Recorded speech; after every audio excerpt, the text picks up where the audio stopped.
So I use a farming metaphor. And the metaphor is we are farming investor desire. Okay. We're growing investor desire. And eventually the investor desire gets big and strong and we can harvest it.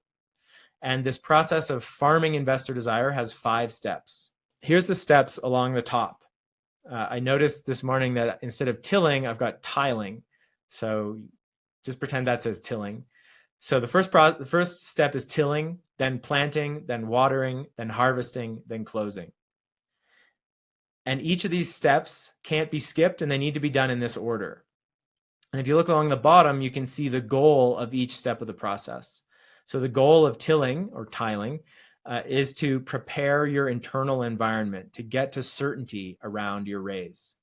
The goal of planting is to plant the seeds for successful raise, which could also be seen as orienting yourself to understand how the raise is going to be successful. What kind of investors do you need to raise money from? Do you have a list of all the investors that you're planning to reach out to? Do you have funnels set up? Have you figured out exactly how much you're going to raise and what you're going to use the money for? Is your pitch strong, etc.? Then in watering, the goal is to find and sign on a first mover, like a first investor that's going to take a nice chunk of your round. And I'll talk a bit about how to do that.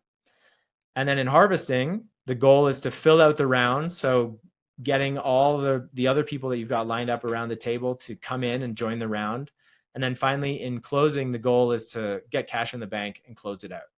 The reason I like this metaphor is because just like when you're growing crops, if you skip the planting stage, if you try to go just to watering, you're not going to have any crops. If you skip the watering before harvesting, you're not going to be successful. So it forces entrepreneurs to think in a sequential way and make sure that they've got the foundation of tilling and then planting and then watering and then harvesting in order to close the round out officially.